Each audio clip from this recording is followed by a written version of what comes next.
That was not what we expected here at Ohio Stadium this afternoon. Not that Ohio State wasn't capable of losing this game. I don't think anybody really anticipated that the Buckeyes were going to be blown out the way they were in the second half. Tough day for Ohio State as they closed the regular season with their only loss, an 11-1 record, but a loss to Michigan 45-23. We'll react with our instant analysis show from the shoe coming up next.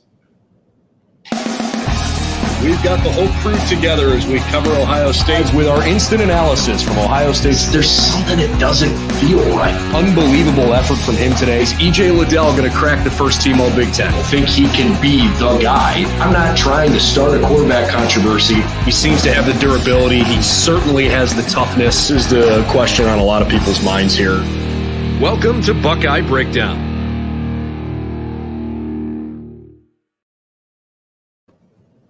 Well, hi, everybody, and welcome back to Ohio Stadium on the Buckeye Breakdown podcast. I'm Brendan Gulick along with Andrew Lind. A little hard to put a smile on your face here today because for the second year in a row, Ohio State got a big old dose of humble pie from the team up north, 45-23, in a game that Ohio State led 20-17 at halftime.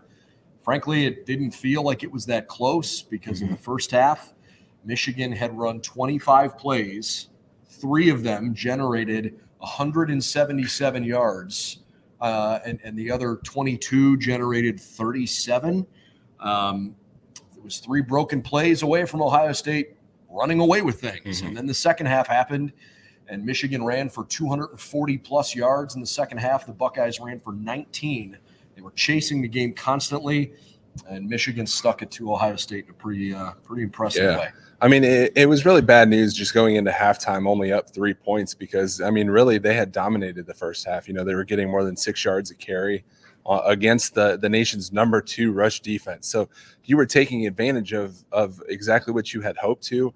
You know, moving the ball, weren't able to obviously, capitalize and get in the end zone on every single one of those. And you left some points out there. And, ultimately going into halftime, Michigan had to obviously be feeling really good about themselves just because of where they were, only down 3 points at that point. And then, for them to come out and they're one of the better second half teams in the country. And that really showed today. And yeah, I mean, it's just one of those things like, especially in that third quarter, you just really felt that momentum change. And then, there was that point where Ohio State needed, had the decision to go for it on 4th down. CJ kind of looks at the side and, he's telling the coaches that he wants the special teams unit to stay off and go for it. And, I thought that really right there, that to me, that play or that decision to punt it away was really the difference in this game because, you kind of talk about just the toughness that you expect out of them and just all that kind of stuff. And I even said it last week against Maryland. There was a point in the game where it's like, okay, it's 4th and 3, go for it. Like, show that you are the better team, that you are tough. You talked about it for 364 days now about how tough you are and, how you've circled this on the calendar.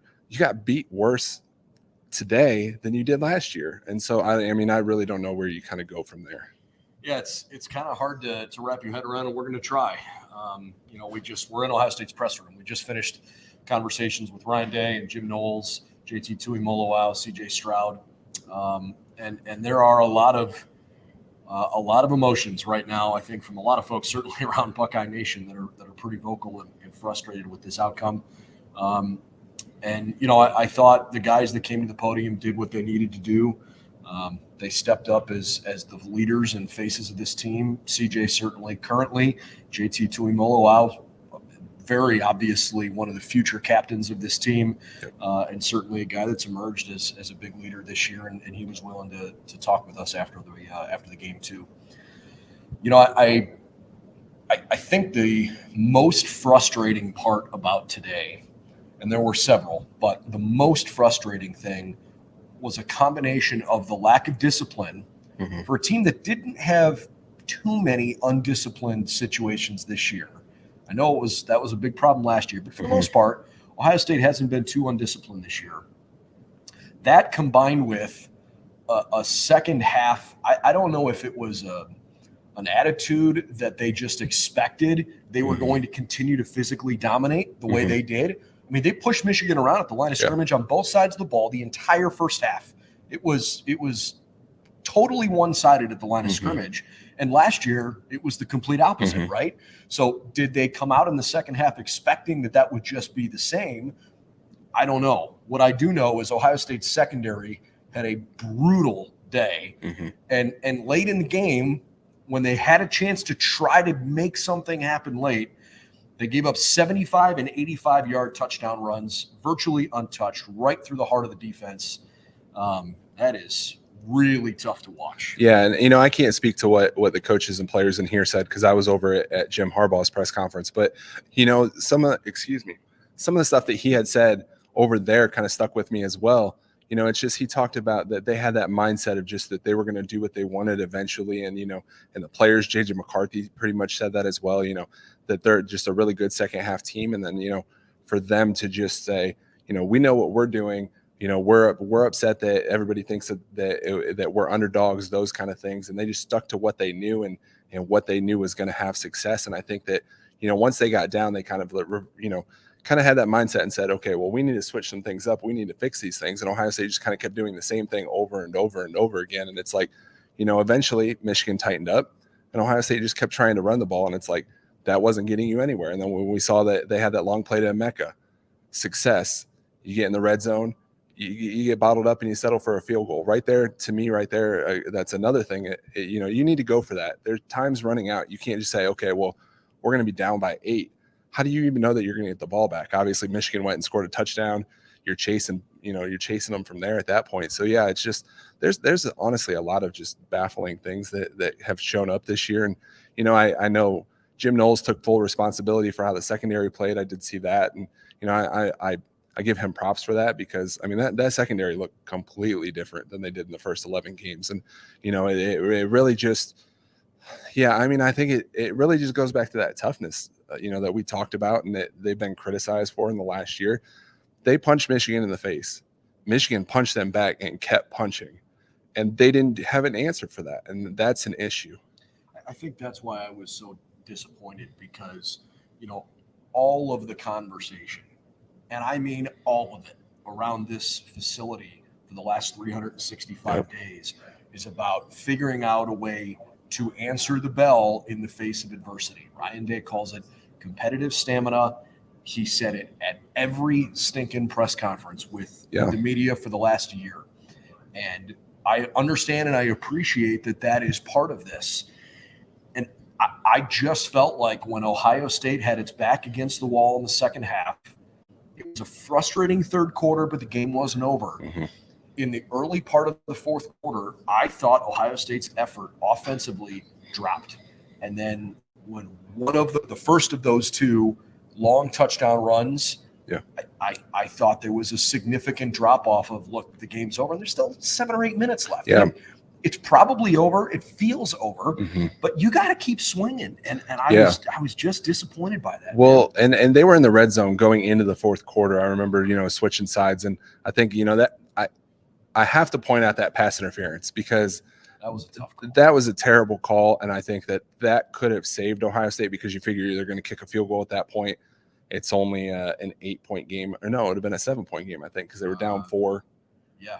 So it's still a 1-score game at that point. And I think that right there is just kind of was the cherry on top of just knowing that they were going to lose this game. But JJ McCarthy said after the game too that, when they switched to that fourth quarter, they looked over to the other sideline and they saw Ohio State players with their head down, that they felt defeated. And their body language looked bad. Yeah. And it was just kind of one of those things like, you can talk about toughness, but you also have to have that stamina. And for as much as you said that Ryan Day talked about that did not exist today. They can talk about having competitive stamina, but when you're sitting there and you're missing tackles Michigan had 5 big plays today. It was like Kerry Combs was coaching the defense again, at some point. And I think that, if you want to talk about that, you have to go and put that out there on the field. And today was just the complete opposite of everything that they've talked about for the last year. And then, like I said, for them to go in and say, we got beat by 2 touchdowns last year. And then you sit there and you come back the very next year and it's even worse than that. Like, that doesn't make sense. You can't put that much emphasis on the game for a year and make it all about this and say, the first 11 games are all, it's the preseason to the Michigan game. And then you go out there and you put that effort out there that doesn't cut it. Look, at the end of the day, and I don't mean to make it quite this condensed, but Ohio State was playing in a revenge game at home. They were a almost double-digit favorite. I think the final line ended up being right around 8.5 or 9 points. And Michigan's best player, who is a Heisman candidate, was basically not a and factor you today. honestly had no clue that he and they wasn't got out there. smoked. Right. And I think that's the thing is like, we kind of looked at it and said, okay, if Blake Corum's not playing, then they're not going to win. Like literally everybody. There wasn't a single national writer, a single local writer for us, on Ohio State side, on Michigan side, that was saying Michigan's going to go in there and even win without Blake Corum. I talked to a let lot of alone folks to then today. go and sit there and pile it on after, and that's kind of how I felt. Revenge game. We've talked about this before. Clemson a couple years ago, they had to sit with that for a whole year, just happened to get lucky and play them. And then we saw what happened there. They beat Purdue the next time they played them. They beat Iowa the next time they played them. Like there's a history of saying, you know what, we didn't have our best effort the last time, and then fixing those things. And then today that was just completely absent. And I will say this. So the big plays that ended up telling much of the story of this game, I'm not trying to take credit away from Michigan, okay? It's not like J.J. McCarthy was threading 50-yard throws down the field, okay? He was having trouble finding tight windows when he had to throw the ball more than 15 yards down the field. J.J. is a really good player, and his feet, I thought, made him especially difficult in the second half. But he was throwing long passes that guys would just run underneath and catch. So you look at the stats, and a quote unquote technically a big play through the passing game is defined as 15 yards or more. Michigan had 5 of them, but 4 of them were 33 yards, 69, 75, and 45 yards. And then on the ground, they technically had 4 runs of 10 yards or more, and that's how they define a big play on the ground. And obviously, the 2 of the biggest ones were at the end of the game. So you give up 4 plays of 69 yards or more.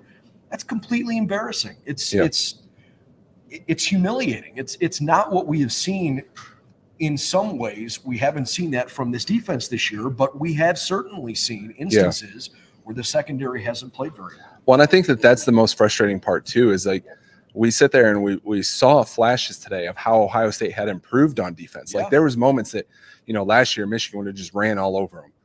And they improved in those things. And it was like, okay, I see them taking that next step. And then all of a sudden there was a, McCarthy would move around a bit. And I'm going to point this out too, because I got a bit of crap for this when I said that Ohio State was going to have problems with J.J. McCarthy's legs. And I said that after the Northwestern game because they had the problem with it with Finn from Toledo. And then against Northwestern, when you literally knew what they were going to do, it was either going to be a handoff or a quarterback keeper. They could not stop that. And everybody said, oh, well, it's just the wind. It's the rain. There was excuses. I said it then and there that was going to be a problem. And today he extended plays, allowed his receivers to get open, that caused issues in the secondary. And that's exactly what I was talking about. So, it's one of those things. And, I when it comes to McCarthy early on, he was very unsettled in the pocket. You could see that his legs, he wasn't sure what was going on. And Ohio State failed to take advantage of that. And I think that's he was that's throwing the off issue. his back foot constantly. They constantly harassed him, put him under duress, and Ohio State wasn't scoring to put the game away early. Look, I don't anticipate. I'd be really surprised if there were coaching staff changes this year because of this game. I think that's too reactionary. I know a lot of people are saying that kind of stuff right now, and you look at comment sections and fan forums, and I get it. I feel the emotion too.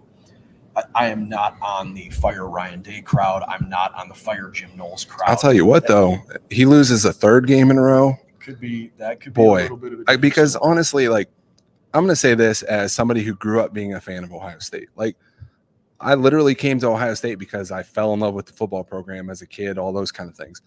I don't personally know what it's like to watch Ohio State lose 2 games in a row until today. And to see that happen, like if I separate my fan, being a fan from being a reporter, that is flat out unacceptable. Because when Jim Tressel came here, he put so much emphasis on Michigan, and that was the very first thing that people were going to be proud of. It wasn't, we're being built to go and beat Georgia. We're not going and being built to beat Alabama. It was Miami, Florida at the time.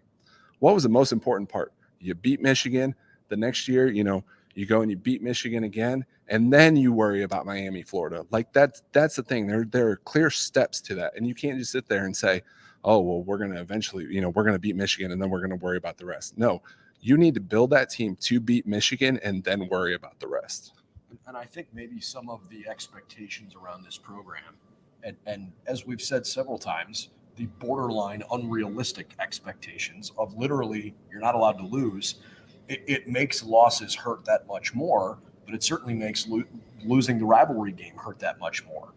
And, some of it is because you play the rivalry game at the end of the year. Ohio State's season may have just come to a screeching halt. I mean, we don't know if they're going to get in the college football playoff.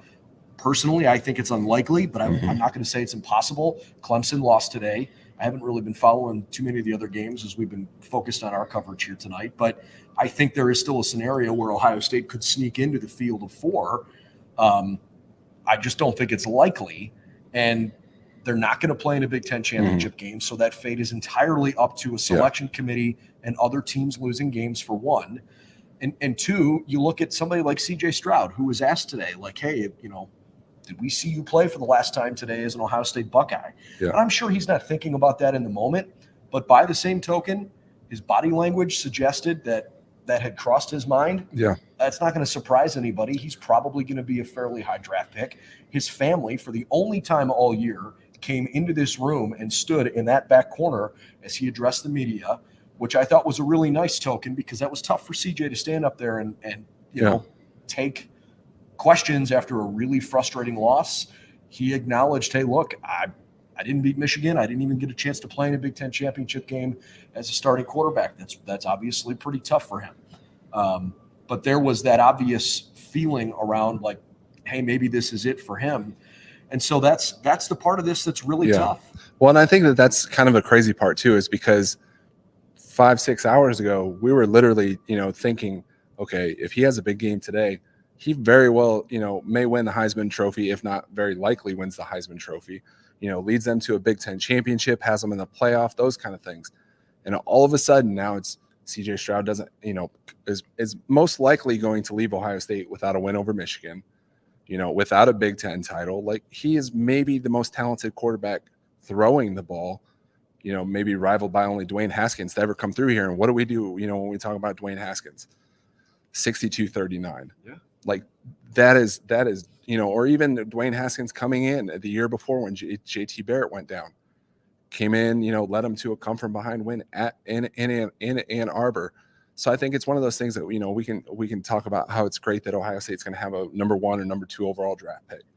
But at the end of the day, he didn't beat Michigan. And I know he's not going to come back for that simple fact. I'm not convinced he's going to be a number 1 or number 2 overall pick. Really? I think he'll be a first round pick for sure, but yeah, I mean, we can't, we're obviously going to have to talk about that later on, because we know the NFL people like to sit there and say, pick things apart and all that kind of stuff. But top 10 pick, we'd probably agree on.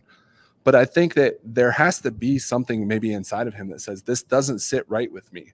And I know that, that may screw up Ohio State's plans with Kyle McCord, Devin Brown, Dylan Raiola, so on and so forth. But that can't sit right with him. Like, I know he's a competitor. I know that, he shows it. He's shown it, despite the fact that everybody in the media has been, against him at some point or those kind of things. Like, I was a big critic of his.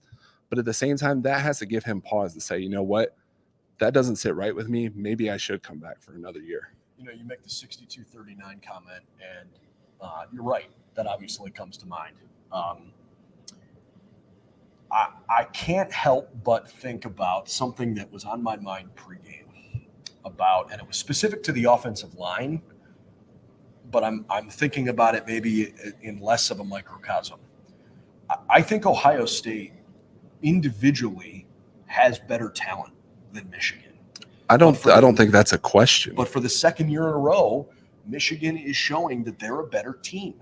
And I don't know what it's going to take for Ohio State. And is it just overreacting to a loss? I don't know if that's necessarily even fair, because I think there were moments in the game where if you are rock solid as a team, You don't make mistakes the way Ohio State did late in the game. Yeah. And I don't know where that gets fixed. Well, and there was a lot of penalties too. I mean, there was that one that they literally for 91 yards. They literally were going to get the ball at midfield and able to go and tack on, points to build a bigger lead. And then the next thing you know, you get a unsportsmanlike conduct, you get holding, and the next thing you know, you're punting out of your own, it's 1st and 35. Like, yeah, they ran that's absurd. Yeah. On the first play yeah. I just think that, it's almost like what happened last year got in the coaching staff's head a little too much. And like, they really pressed in this game because there was moments that the plays were just like, what are they doing?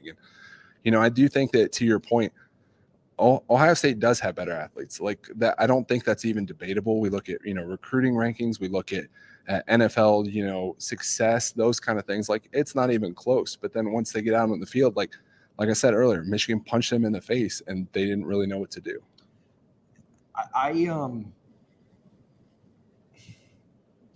You think about the hype around a program, think about the hype around a rivalry game, and is there something to being an underdog in that game? Probably, where Michigan came in here and said, hey, we're 11-0. Yeah. We're pretty good. You guys have been ranked ahead of us all year. Nobody expects us to win this game. We feel pretty good about our talent, even if our best player can't go. I don't know that Ohio State is often going to be considered an underdog when they are able to bring in the kind of talent that they bring in. So they're going to need to find a way as a program to callous themselves from moments like this where they can somehow figure out a way to swing back because, I don't know if it's a soft thing. I don't want to go down that route. I'm disappointed, and I'm sure fans are disappointed with the lack of effort late in that fourth quarter. And Ryan Day said he felt like he thought they played all the way through. The last 2 drives would suggest otherwise, to be honest, because there's literally no reason that they should have 2, 70+ yard touchdown runs in that situation. And like, I said before the game that I thought that Ohio State was going to be able to capitalize on just the whole revenge thing. Like, I don't understand how you sit there and you put forth that effort and you focus that much on something for a full year and then still in that game and in that moment have that effort. And you talked about that you don't want to overreact to one loss. Well, to be honest, that's the only thing that matters. Like, it does not matter one bit that Ohio State went 11-1 this regular season, or won 11 games before this. They lost this game, doesn't matter. Rose Bowl, if they go there, doesn't matter. It's literally an extension of of next year, just like last year's Rose Bowl was an extension of this year. Getting you ready for that situation. And it's just really hard for you to sit there and look at it and say, where is Ohio State as a program? They're literally number 2 in the Big Ten behind their rival, and that's not even up for debate. Whether they have the talent or not, they got smacked 2 years in a row, and it's on them to sit there and figure out how to get beyond that. And I guess I take solace in the fact that when I look at the Georgia Bulldogs and I think about Kirby Smart, who wins every recruiting title you can think of year after year, they've got the guys to do it. Why can't Georgia get it done? Why can't they get past Alabama?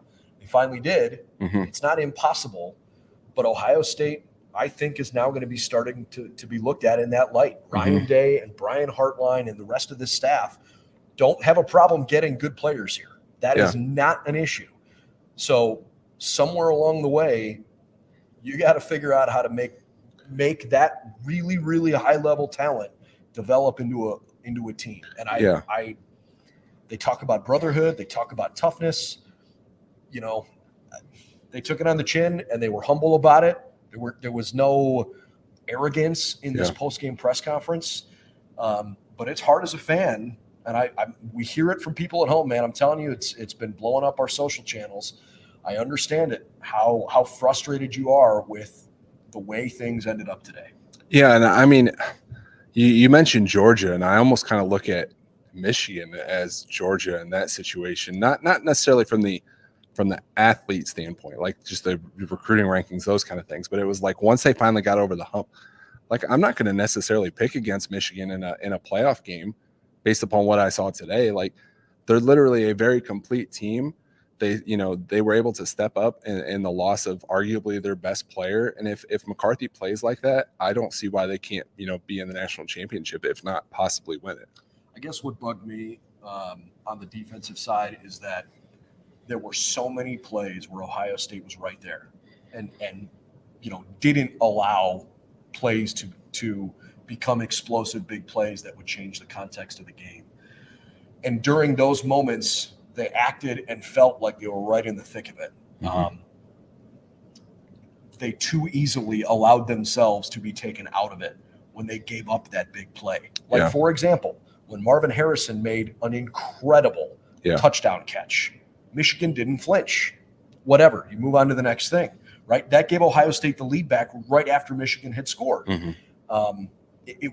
It was at that point of the game where it's like, okay, who is going to be able to handle this better? Yeah. And I just felt like Ohio State in the second half didn't act like they were playing with a lead out of the half. Yeah, and I mean, I kind of got that sense from the fans too, just in general. Anytime Michigan would have a little bit of a big play, the air would just kind of come out of the stadium too.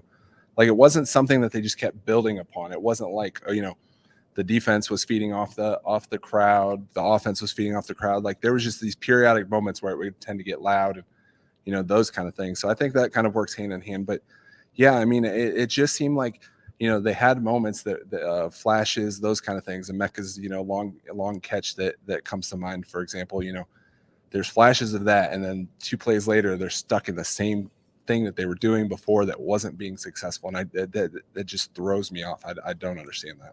Ohio State ran for 19 yards in the second half against their. They had like 13 total yards in the third quarter. Yeah, it's brutal, absurd, really, really tough. So, the Buckeyes are going to try to figure out how to move on from here, and unfortunately, some of it is going to live in limbo.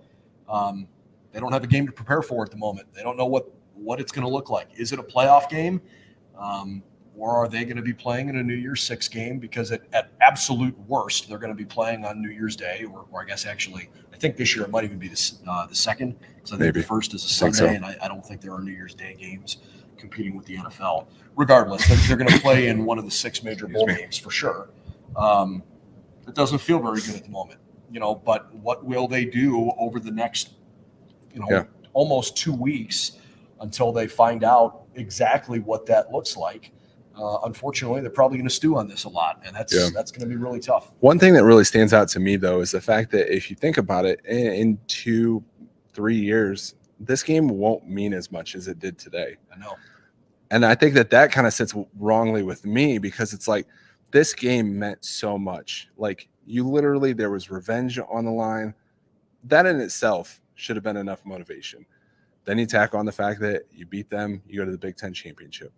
You win that against, I'm assuming Purdue. I haven't checked any scores today, but you're not going to have trouble with Purdue. You're going to get back to the playoff, potentially go to the national championship. There was literally so much on the line today, and then all of a sudden it's just gone. And in 2026, if not earlier, when they move to a 12-team playoff, none of that matters. Ohio State's still going to get in there. They might be hosting a playoff game in a couple weeks. That would pretty much be the difference. And when Kevin Warren likely changes the situation in the Big Ten, where they would probably move away from divisional play, these 2 teams would have just played a game that was essentially irrelevant, because they would have already known 2 weeks ago they were both going to Indianapolis to play in a Big Ten title game. So, I said that several times publicly this week, that there are not going to be many more chances. This could be the last one where the stakes of this game are that big. Gosh, it hurts Ohio State for sure to feel this way right now. And I will be interested to see, and this is obviously conversation down the line about whether or not, that game gets moved. But hypothetically, 2 weeks ago, Ohio State knows, Michigan knows that they're going to the Big Ten championship. What's the point in playing out here? No kidding.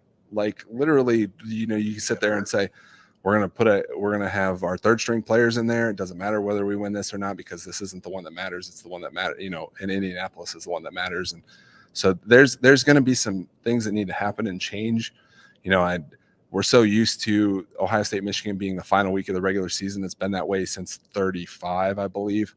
That's longer than any of us have been alive, our parents, our grandparents, all that kind of stuff. Maybe But they move this to mid-October. I think that's something that would be good to do, but it would just be kind of a shock. And, like I said, my original point was just the fact that college football is going to be so different in 2-3 years. And Ohio State failed to capitalize on an opportunity today when it actually mattered. Yeah, tough day for sure. And we'll find out what the future of Ohio State football looks like here, at least in the immediate future. We'll find out in the next couple of weeks. But in the meantime, we've got to watch Michigan play in the Big Ten championship game for the second year in a row, as Ohio State loses today in rather convincing fashion. 45-23, the final here at the Shoe. In the meantime, thanks for joining us throughout the course of the year. I know we've got a lot of folks here from Michigan that are in our chat room, and that's fine. Mm-hmm. Have your moment and enjoy the day for sure. But I know there's a lot of Buckeye fans too, and we appreciate the fact that you've been with us. We've done this after basically every game all year. We've got a lot of content on BuckeyesNow.com, and certainly have a bunch more planned here coming up very soon, reacting to this game and trying to plan some kind of a roadmap for what things could look like for the Buckeyes moving forward. Best way to support us is to subscribe to the YouTube channel. We'd appreciate that. If you're listening to this podcast after the fact, know that we do these streams live, but thanks for listening afterwards too. You can find this wherever you like to find your favorite podcasts. Okay, big thanks to Eddie Murata too, who is doing our production again today. For Andrew Lind, I'm Brendan Gulick. Have a great rest of the night. Ohio State loses to Michigan 45-23 to close out the regular season here in Columbus. We'll see you later.